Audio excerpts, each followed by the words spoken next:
The Nintendo Switch 2 price situation has definitely turned the gaming community into a wildfire. Many believe the Switch 2 is going to be a really big failure thanks to Nintendo's choice in pricing. Let's talk about it. The Switch 2 Direct went live 2 days ago from the recording of this video, and it was one of the coolest Directs I've ever seen. So much anticipation build-up has finally led us to a brand new Mario Kart game.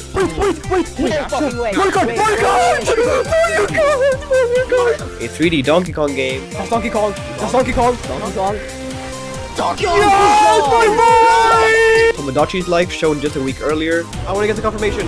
Please, tell me what it is. Oh my god, yeah! Wait, oh my god. Yeah! And a lot more. Any prices I'm going to be talking about will be in US dollars unless I specifically mention a different currency. It would be foolish to say that the Switch 2 wasn't the talk of the town the entirety of the start of 2025, ever since the first look trailer came out. I am and have been a Nintendo fan for as long as I can remember. I have owned many of their consoles and played many of their games, and with the info release of the prices for the games, I'm just disappointed.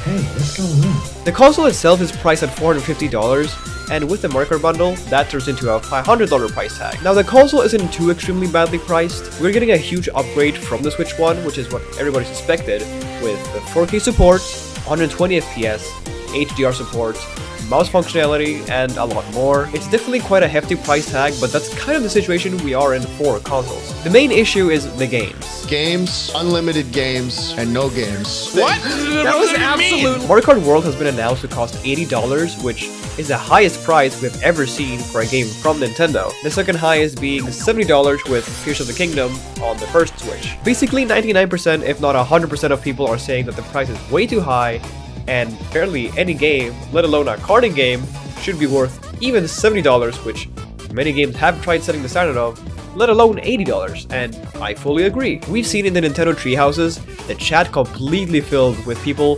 spamming anything along the lines of drop the price, reduce the price, and so on, which I think is fully justified.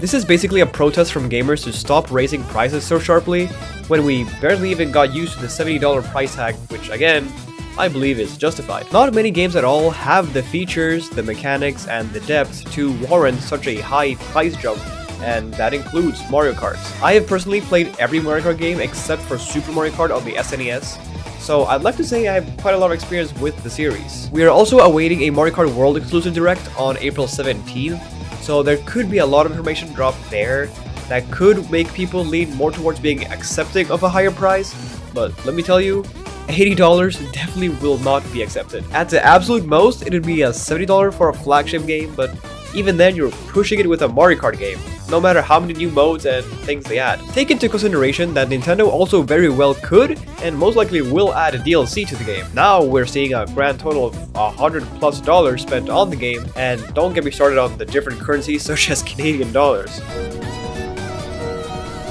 In Canadian currency, we are seeing the game cost $113 rounded up, and if you want to include my example of DLC added to Mario Kart World, now we are up at $140+ for the Canadian gamer follow base. I really want you to just let that sink in for a minute. The Switch 2 costs $450 at base price. In Canada, with potential DLC prices included, you are approximately going to be able to buy 3-ish Mario Kart Worlds plus DLC, and that will cost you the same as one Nintendo Switch 2 in American dollars. This is just not something that should be an acceptable standard, and Nintendo fans have made that very clear with the outrage that's come out of the price reveals on Twitter and on their live streams. We even have games such as Donkey Kong Bonanza costing $70, Mario Party Jamboree with its extra features from the base game that seemingly needs a camera that Nintendo sells for an additional $50 just to enjoy its extra features. We are now looking at a $130 game. If you want to take the Canadian currency example again, if you don't own Mario Party Jamboree,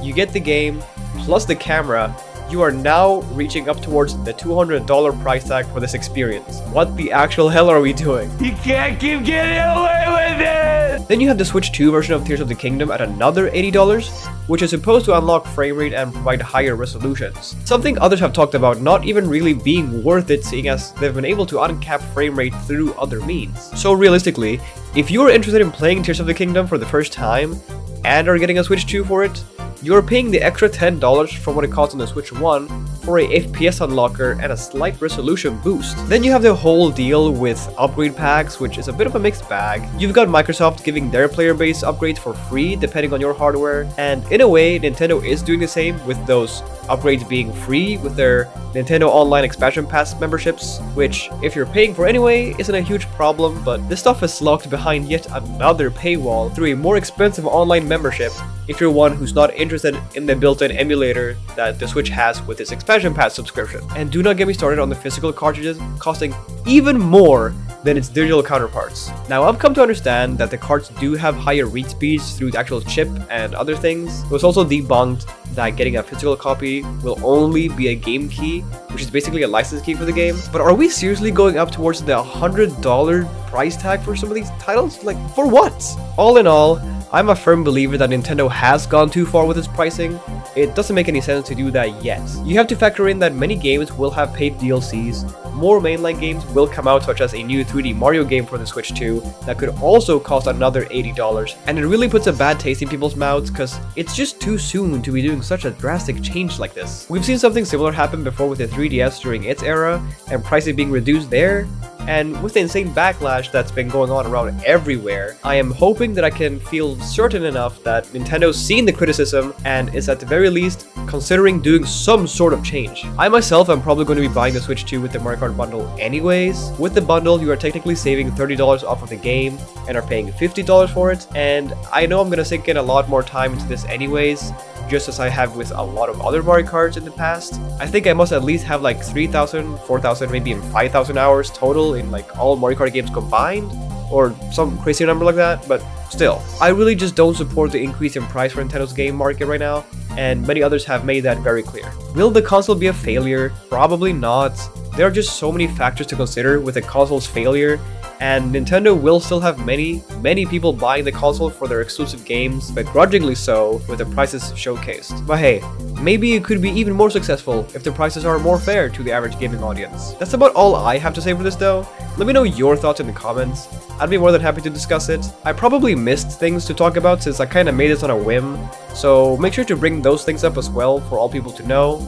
And thank you so much for listening to me ramble about this, and that's about it. See ya.